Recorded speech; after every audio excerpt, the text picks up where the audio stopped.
Nasala na paka juma na mobali te nasala kindumba. Batambongo bayaka na paka juma.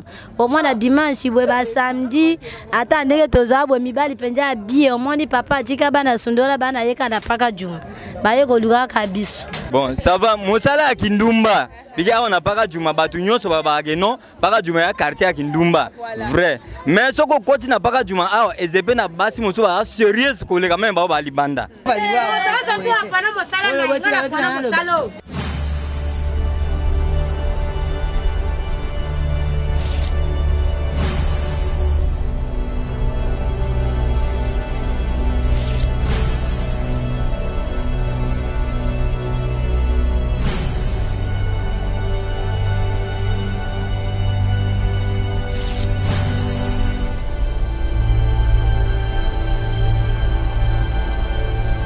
Merci à vous tous, nos très chers internautes, vous tous qui nous suivent de partout. Nous, c'est l'Eco RDC avec notre boss Jean Thibault, que je salue de loin. Je salue toute l'équipe de Eco RDC.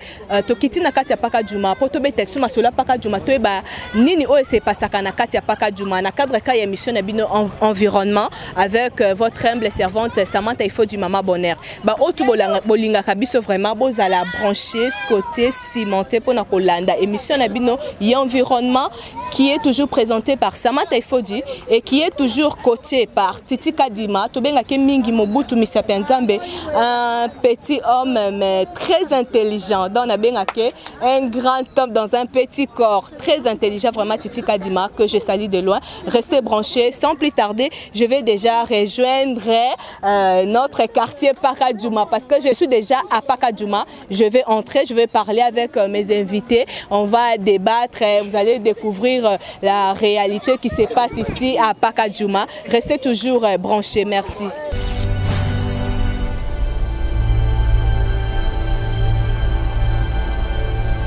Merci notre cher internaute ndeka tanosaki bino keto kitana kati ya Pakadjouma vraiment a toza na kati ya Pakadjouma toli suko découvrir makamuni le kana kati ya Pakadjouma awa. Bonjour maman nanga. Bonjour chérie. Mama kombo na onani? Yvette. Yvette. Mais toki bazobenga dessin et tout mais tout. Pourquoi ka kombo na dessin?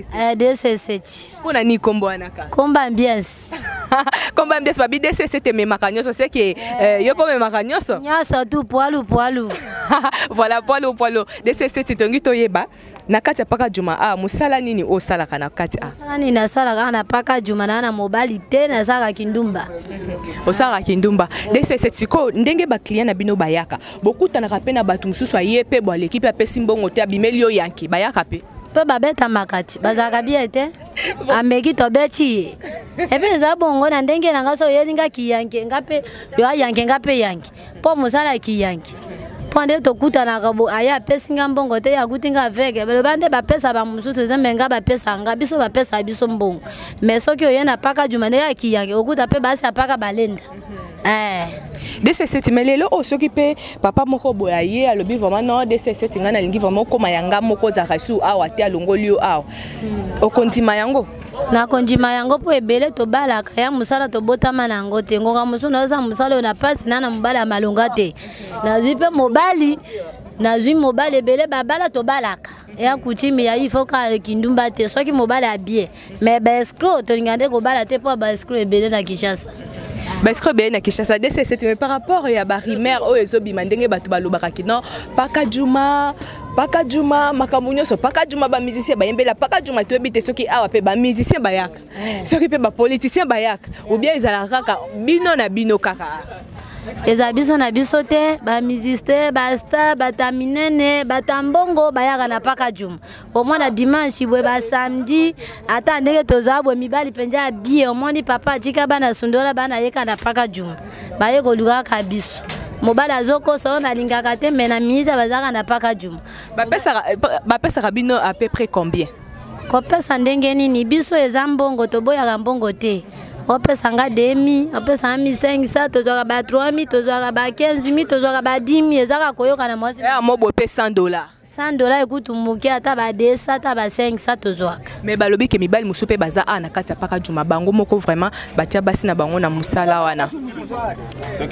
mibali baza te mibali baza na différent ngonga na tiki mboka nanga na ye musala na ye kozwa shida loko shida ana ya kozale mobali nanga aza mobali tokutani na musala ye na musala nga pe na musala mobali alibala balanga te na oke wapi ya kopesa nga musala aza na mbongo 207 na moni vraiment mama bonena 207 masolo ezoleka kitoko na ndenga bien vraiment toujours kaka na site na biso ya mbinga Eco RDC avec les boss Jean Thibault Eco RDC les boss Jean Thibault vraiment masolo kitoko ezana titika dima toujours na pointe babizala zala wana okuta basi kitoko loka ba Rolling Tumba okuta Grace Petit donc bazawa Sarah Petit bazawa na vraiment pourquoi pas mama bonheur ngape na zawana DCC to beta masolo na biso kitoko to moni ke masolo ngo ezokende ka bien ndenge kaka ezalaka bien ndenge ka makabango ezalaka ndeka ezalaka DCC tolingi toyeba DCC tolingi toyeba awa na kati ya paka juma awa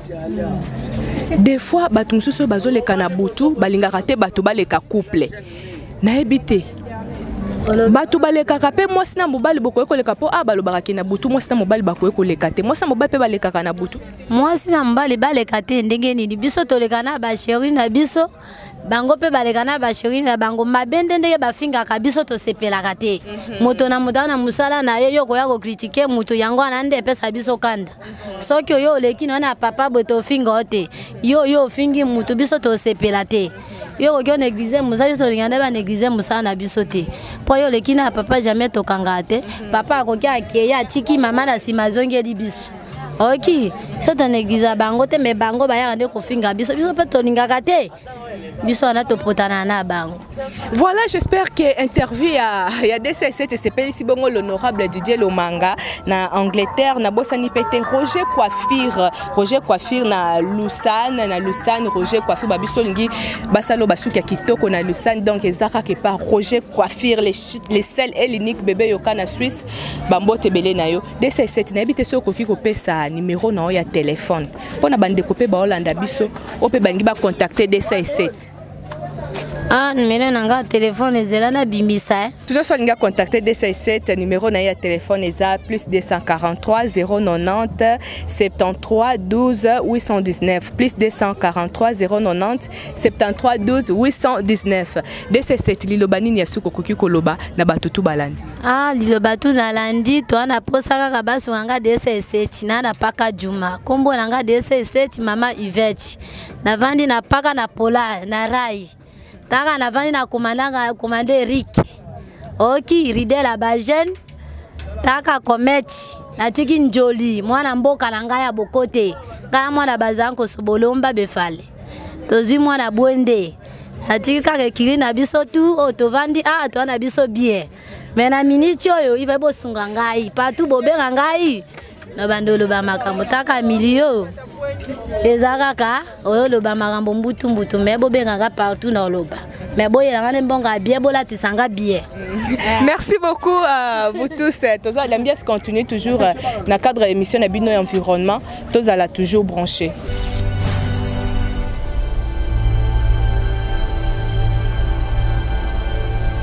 Voilà, nous sommes toujours na kati ya paka juma to betara masolo oya vie ezoleka na kati ya paka juma toza pena ndeko na biso mobali ye pe to kosola na ye ba réalité oyo se passer na kati ya paka juma. Bonjour mon frère. Oui, bonjour. Kombo nani? Jonathan, toyoka ka ba rimer mingi bimaka na kati ya paka juma. On a habité ceux qui okola na paka juma bien oza mopaya oya koya na kati ya paka juma. Toyoka ka ba rimer bima mingi na kati ya paka juma basi na bino paka juma awa ba teka kanjoto na bango. Na habité pona yo eza vraiment bongo ou bien nini yo koki koloba. Bon, pona biso to ebi batu o ba rote kanjoto eza ba ba tuma ba uta mo ba mboka moya ba mpanja province kuna mais bana pako baza basala mambwana ti mais bandeko ba uta ba province bino batu na ebite yo obotama awa bien oya koya bon yo vanda na commune mususu aproye nga vanda commune mususu mais a pe na mo kala Ouais, moi quand même, est-ce que ça la rabino ndenge ni tango nyoso tango boyoka rimer ba réputation ma ba rimer et lobamaka toujours ma be pour na quartier na bino. Et tant que habitant ya Katia Paka Djuma. Et ça la rabino ndenge ni. Bon, pour na biso bana paka to yebi ke paka ya no mabe ke paka ya bien. Bato ba be bisa paka pour paka ke sanga mabe. Ya ba sur bazo luka mbongo ba kuta ba mboka na bango ba yaka awa. Yango na réputation paka ebeba. Mais à part ça, il y a un problème, il y a courant, maï, insécurité. Des fois, peut-être qu'il y a des policiers qui ont des difficultés ni sous bozo courir na Katia Paka Djuma. Bon, il y a des bossons na Paka. On entend bien. Par exemple, courant non bien. Maï, mabé, un moment va menacer les policiers pour que les Paka Paka likolo agnon soit beaucoup. Mais à part ça, n'a pas il a ma bisalade. Voilà, à part ça, n'a pas qu'à qui m'est zanango na Katia Paka na habité papa na biso à kokipe ko bakisa et là comme le ba musus na oh Jonathan lo bimbote papa. Mbote maman, je voudrais ajouter une chose là, c'est que ouais, biso déjà peut-être un problème de criminalité. Peut-être moi bande quoi, basi ne ba ya kuluka moi ba moyen na bango tout ça ndé ça là que et bébé ça comme réputation à quartier, mais sinon le quartier vraiment est très calme. Il n'y a pas de problème. Nous sommes là, moi je suis un professeur de comptabilité, moi je donne la comptabilité. Tu na 6e des humanités kuto à Néo bande na classe ba 100%. Voilà, merci beaucoup. Alors, dès au moment que tant qu'on a moni petit Jonathan se répondre au micro, il faut na paix na défendre pas parce que bato balinga koloba mabe mingi pour na quartier. Moi c'est le professeur Wembochu di Kalondo Kunje Mame. Nazam mutete là vraiment un congolais 100%. Mais tous a besoin d'un problème beaucoup abaté, même criminalité. Exacté. Tokenaka boye au Katsanope au Kenda grand monde bien. Il n'y a aucun problème. Mais papa, tant que réputation par du maison qui est par rapport à des qui bande comme souba ou takalibanda de bayaka kosala côté kabanzoto na bango na paka duma. Mais tant que chef au quartier Piazza Ao, est-ce que déjà possible vendre bosala moi réunion moko pona pe ko kolongola réputation na mabe na quartier na bino? Est-ce qu'il y en a d'abord ça existe? Qui a vu ça? Qui a déjà vu cette femme-là? Mais le bamaka partout. Mais on en parle, mais qui a déjà vu ça? Il n'y a aucune preuve. Mais vous êtes journaliste. Non, madame, vous êtes journaliste. Venez même le soir. Si vous allez trouver des gens étalés le long du rail, venez. Mais il y a des filles qui sont étalées là. Donc, Koki ne quand même pas na mobile. Moi, si c'est le na mobile, il faut pas benga yo. Non, c'est faux, c'est faux. C'est faux. Là, ce sont des cas rares, mais c'est faux. Ce que je vous dis là, c'est faux. Venez, vous êtes ici. Mais regardez, nous sommes. C'est le soir, non? Allez-y vers le navigant là-bas, allez constater si c'est vrai ce que vous dites là. Bon papa, nini okoki koloba, okoki ko conseiller batutu o batambusaka réputation para Djuma na ndenga mabe. Tika biloko wana eza malamu mingi te maman. Eza malamu te. Maman, ce n'est pas bien. Laissez ça. Tout évolue na ndenga bien. On m'a même les écoles que nous faisons confectionner ici, ben école wana comment na bateau. C'est bien te. Voilà, merci Dengue papa Nabiso professeur à lobby Botika Yango. Tout ça toujours na Katia Paka Djuma. L'ambiance continue toujours na Katia Paka Djuma avec votre site Eco RDC avec le boss Jean Thibault que je salue. Jean Thibault, je vous salue de loin. Pourquoi pas bébé Kambote papa nangai. Mbote maman. Papa na ebite nini okoki ko bakisa to kiti ana Paka Djuma. De ebike Paka Djuma ba musicien ba yemba yango Paka Djuma kenda sango partout belé na kosepota caméra nanga et kenda sango partout belé mais sango nango mingi zaka na ndenge ya mabe papa si alobi papa démentir yango malgré que batu mususu pe ba confirmer na bango yango na ebite nini oyo okoki ko bakisa. Bon likama Paka Djuma na sango loba na yo eze nango ndenge batu balobaka. Yango na so totali na mokili nzambe apesa mutu na musana ya kosala. Voilà. Il faut ya bango musala yango wana. Peut-être na kati ya musala wana basé na bozu musuko lekata ba oyo ba oyo na Paka Djuma te. Donc Paka Djuma ya mabe ya la rende ya liboso mais na mikolo yo Paka Djuma ya quand même na changement parce que soko yi awa okuta ba diplômé ba ali na paka juma oke no ba futeli bango mbongo na classe ba futeli bango classe na mbongo ya kindumba te bana bazwi diplôme awa kana paka juma yango wana ba interprétation mabe wana oui bato balobana bango pike ya bongo mais ya mosala na moto abotama na mosala il fallait asala bongo mais eya nango bien par rapport nde bato balobaka. Voilà papa na sepeli parce que au moni oza clair oza honnête malgré que batumsu bazo nier yango mais au confirmer yango que eza bongo au faire éclaircir pe que non mutuna mutaza na musala na ye o ya salaka bon nini pe okokipe koloba na bandeko na biso o bazo tia tembe o bazo lobaka ka mabe bazo mona ke eza musala te batu bakoki ko sa mais o ti ko informer biso ake bana misusu kutu batanga classe baza ba diplômé kaka na musala o ba parents na bango to pe bandeko na bango bazali ko sala nino ko bisa na batu oyo ba négligaka paka duma to pe bato o ba négligaka musala batu mususu. Bon na ko yebisa na bandeko ke bati kwa biloko wana tango muta osa musala na ye oyebi objectif na ngote koma pembeni na ye otu na ete yango yo sala ka pona nini ako expliquer yo tina ye asalela ka yango mais que non oyaga na musika bandi ko critiquer donc oyebi tina ye asalela ka ngote bande kunyo so balobaka il faut amicha approcher loko a jeune fille moko bakute yo sala musala opona nini akoloba na ye tina ye loko oyo ye asalela ka yango mais bande ko bati ko loba na musika batika oloba na musika babele musala nini il faut préciser musala ngobe parce que titika di mapaza la satisfait. Bon ça va musala ya kindumba bika on a paka juma batu nyonso babake non paka juma ya quartier ya kindumba vrai mais soko koti na paka juma awa ezepe na basi muso ba serious ko lega même ba libanda donc ya bongo soki olingo critiquer paka juma okoti na ina kati otala makamoyo zozo lega presque komi ko critiquer mais si ko na kati ya paka juma ngo ezala ka bande ko na biso Équateur nde bavandaka na paka juma ou bien parce que quand on parle de paka juma ba mona ka bangala na ebité na kati ya paka juma ba tribu mususu eza na kati ya paka juma bien eza kaka bande ko na biso bangala.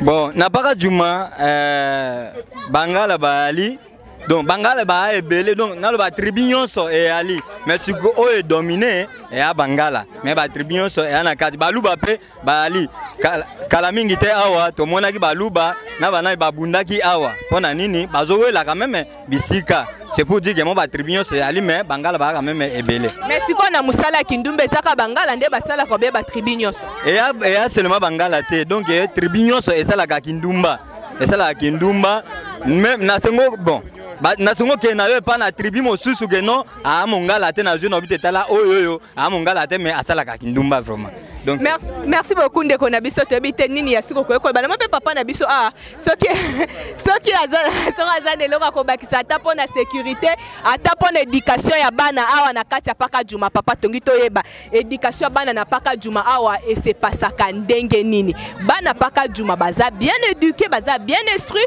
ou bien bana paka juma pe baza mal répété baza pe bandumba omoni na wi ko pesa yo exemple moko pona bana yaka na l'action na pesa na exemple moko okuta neti bana o ange o okuta mwana aokende kilasa azotanga okuta mwana ko banda 19h ti 23h aolala te mais okena ba niveau ya kampisi kuna po okuta mwana mukebo na ange ya boy aotambola quand même ezosala nanu mwa passe namoni mwa éducation aya paka juma po okolisa mwana ezamwa passe ka bone na ingaki na interpréter pona likambwana. Voilà, merci papa na biso binomoko boyo kindenge papa na biso lobi ke éducation vraiment na kati ya paka juma ezamwa mbilinga vraiment nous sommes toujours na kati ya paka juma na cadre toujours émission na biso environnement restez toujours branchés tous a toujours branché Titi Kadima aza toujours wana na pointe avec maman Bonheur Sami Love. Nous continuons notre émission, restez toujours branchés.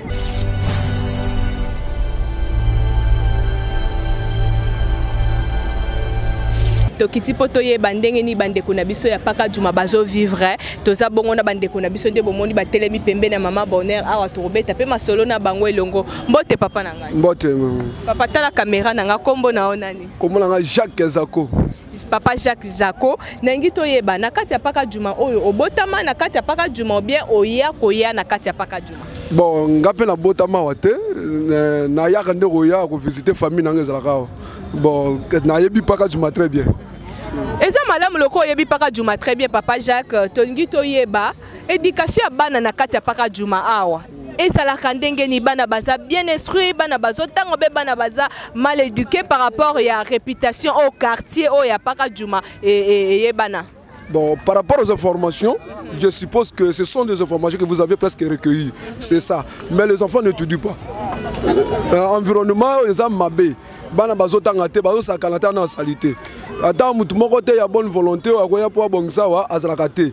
Monika ka bana bazo sakala salité bon dans la bateau pe mingi ba oti village baza na moi hein mon comportement kaka ya trop ya villageois.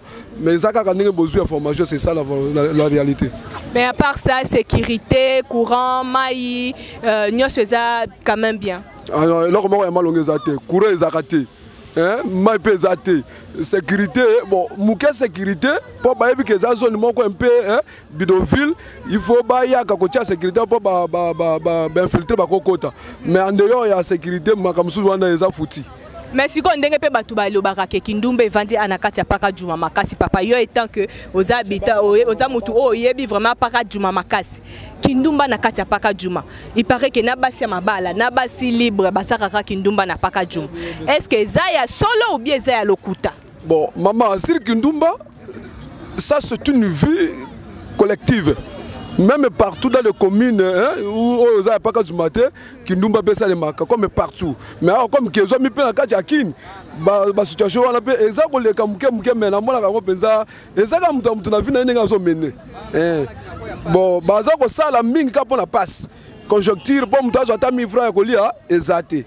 Bon yango wana nde moni basala ka mais za basa batuté ezaka ka ndumba lokwa bandumba nyoso ba komni nyoso. Voilà, merci beaucoup Papa Jacques Nayebi Tenini ou Asuko Koloba na interview na biso. Bon, ponanga na linga koloba boyeke gouvernement na biso ça l'effort ezo bateau en charge. Pour eza bateau au moins na ba jour à vote ba ko kita awa pour ko lukia bango ba voix. Mais pour le moment ba abandonner bango. Pour bazo vendre na ba case moko c'est vraiment illogique. Na kati pe ville ya Kinshasa. Bon alors na 5 gouvernement à s'occuper na peuple oyo po baza peuple moko misérable. Mais na ba kazi oyo ba futela ka bien ezaka ka mutu na mutu aye abetinda kunaye. Bon eza ba musu ba futela ka. Ba musu pe ba sombaki moi ba place na Onatra. Ba tika ba vandi akosa na moi 3 portes 4 portes. Bon vandi na kaka ba musu ba futela kana bango. Maintenant ba futé ba musu ba somba ki ba place na bango to mona rapé ba série mo ba yaka ba buka ka vraiment banda ko aya paka Djouma. Mais ceux qui yo somba ki na Onatra kaka Onatra yé lisus e buki bino lisus. Te bon ba ezalaka ko buka penza ezalaka penza te. Ko buka ezalaka te za peut-être ceux qui a sandine salemi mais ko buka penza ezalaka te. Onatra azwa bato wana en considération. Voilà, merci beaucoup Papa Jacques ndeko na ngambo te papa. Mbote maman. Tala caméra na nga kombo nani? Comment on a Monsieur Pablo? Monsieur Pablo n'a habité aux avenues à Paka Djouma ou bien au Botama na Paka Djouma? Bon, normalement na Botama na Paka Djouma te. Paka Djouma to ko se trouver na ka ya refoulement to ti braza ndenye to ko vanda awa. Bon, to vandi pe awa ozomono ke non position ezate. Ezala mabe, ezala malamu za na place ya okende ezate. Nde comme ça na position tozo vivre. Car Papa Jacques a autant expliqué bino tala awa bana bazo tangate place ya mai ba pompe ezate et là comme sou ya makasi toilette ezate donc tozo vivre na vie moko donc eza moi passe un peu makasi. C'est papa nanga ceux qui bozo vivre toilette ezate bo vivre kandenge ni. Bon non parce que bande ko na biso bazo tala biso po bazo pe temps ya kosunga. OK ça va. Problème c'est quoi? Nanu ba ebizo ndeke na zamba zo sala tout que mwana na alia. A vivre en ezelo mo ke no mona na eza comme il bomba motako sa na toilette tato akundi na se amabele tato atie wapi donc moi ko juger ko landela ba position na vraiment mo na ebezate. Voilà, balobi kinshasa-makambo.com, la bouche autorisée LDND fin. Vraiment, tout ça toujours na kati ya Paka Djouma avec le boss Jean Thibault vraiment boss na biso ya site na biso ya Mbinga oyo vraiment tout ça toujours na kati ya Paka Djouma. Papa nanga na ebité. Mais selon pe masolo ki ndumbe beta makana Paka Djouma ah yo pe ni nokoki ko conseiller bandeko o bazana kati ya Paka Djouma o bazobebisa réputation ya Paka Djouma. Bon, problème nanga eza boy. Nakoko ebisa na bandeko eza nango mabe d'autres pas so talipe mutazo sala pona passe l'état zo pese conseil il fallait que ça me loko moko de façon azo sala nini pona passe bon Bon, Kindumba c'est loko mona na mamsu mona bon presque le quoi Kindumba ça partout hein. Bon, il y a pas que Juma pe ce que comme répandu bon to éviter c'est là ndenge bato bazo memelango. Mais Kindumba est partout et puis Kindumba ngozo salema na terrain moko yobani ke wana za toujours bato a passe. Baza vraiment baza ba referende ba e ba vandi wana. Surtout ba biloko mabe ce que zo bima na cadre ke muto ami sunga na vie. Donc moi ko lo bango kutu ezate. Problème eza gouvernement na biso soki azu charge na moma ka momoko boy azomo toujours ba ozonga na buzo bande tato ba ko itoko ko mona ngo mabe mais d'autre part notre moni eloko moi ya ke no ba ko sala pona bato apaka juma makasi a depuis na vanda na monate bon nino koki ko loba na bande ko tu bazolanda biso partout pe lisungi na yo koki ko senga na gouvernement congolaise. Bon ya ko senga kanyo surtout nde tozoloba boy wa ko zana mutema mokonzi moko wa ko zana mutema ya mawa ako kitasi le terrain pe asali misala ya minene na paka juma pe monani pe to féliciter.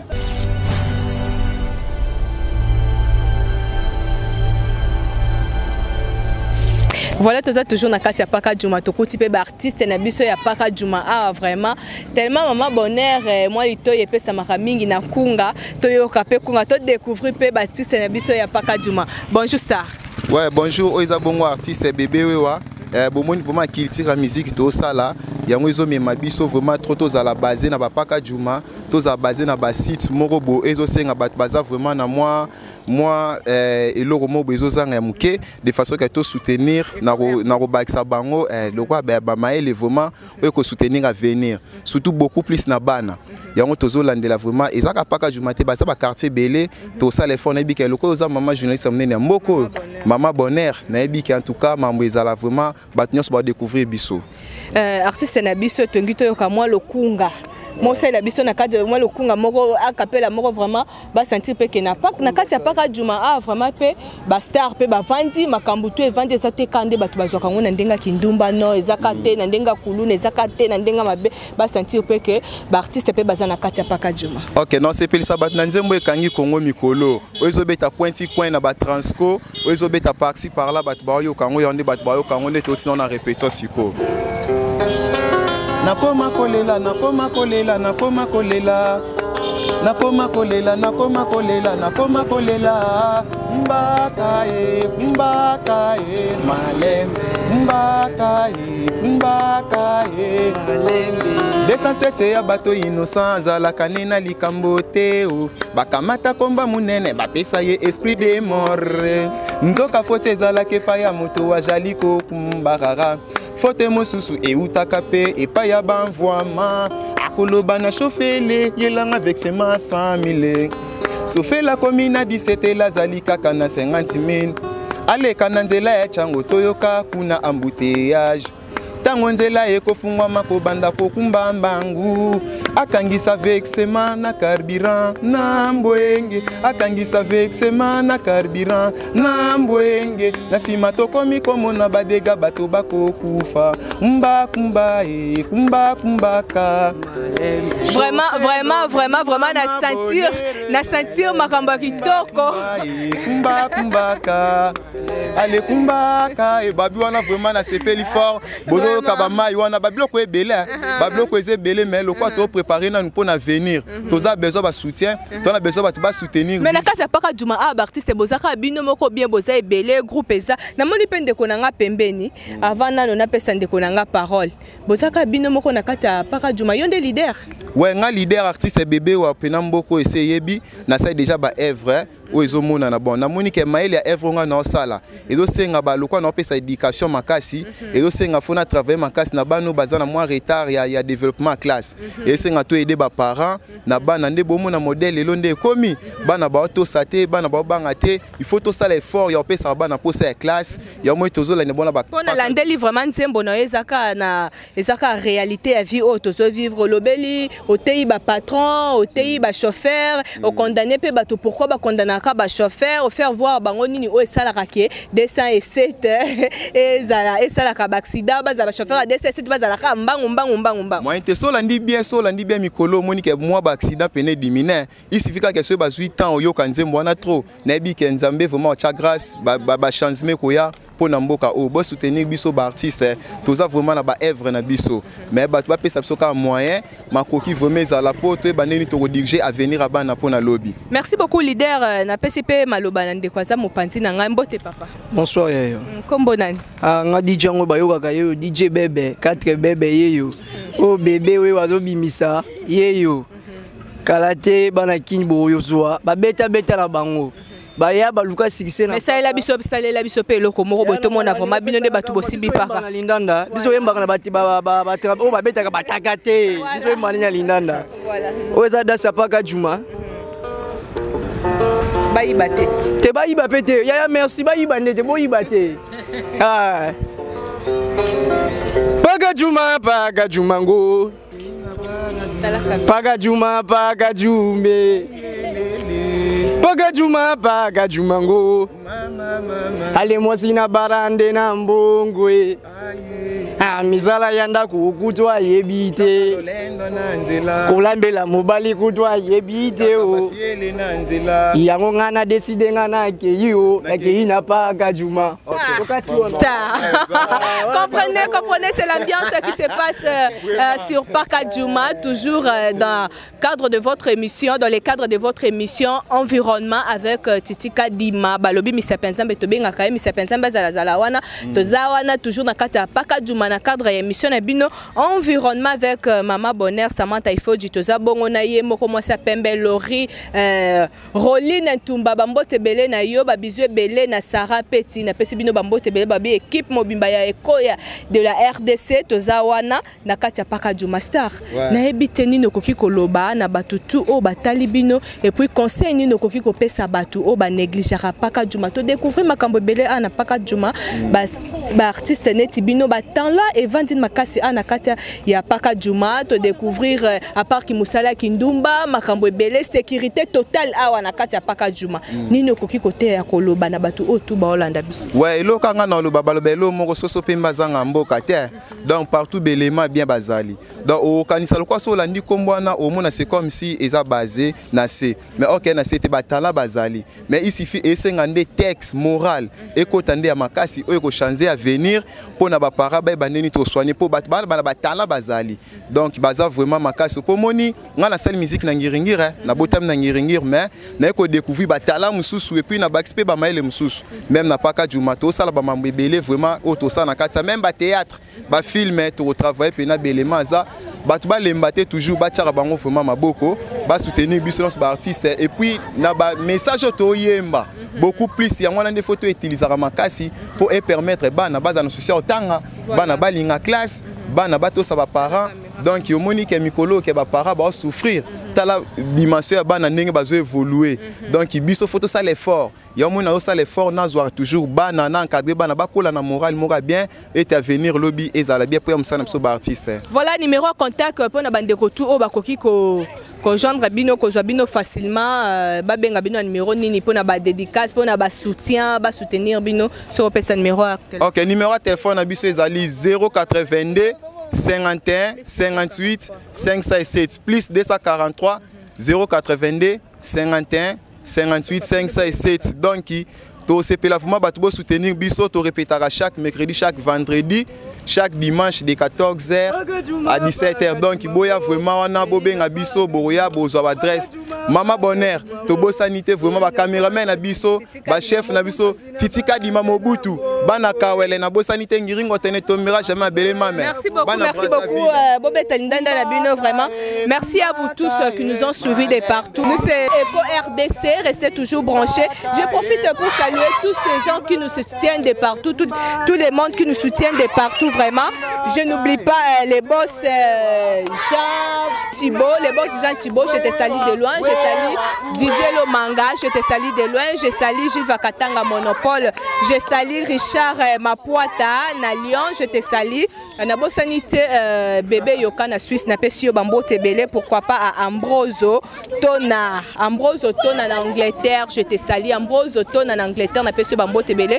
Merci à toute l'équipe de Eco RDC, je vois Titika di Mamisa Pianzambe na ebitena benga enani Titika di Mamisa Pianzambe zalawana na bosanité deux filles qui toko otozana bango na katia Eco RDC. Là je vois déjà Roline Tumba, je salue aussi Sarah Petit, je vous fais des gros bisous. Nous sommes ensemble, restez toujours branchés, scotchés sur votre site Eco RDC. Quant à moi, Samantha Ifo du Maman Bonheur, je vous retrouve prochainement, bye bye.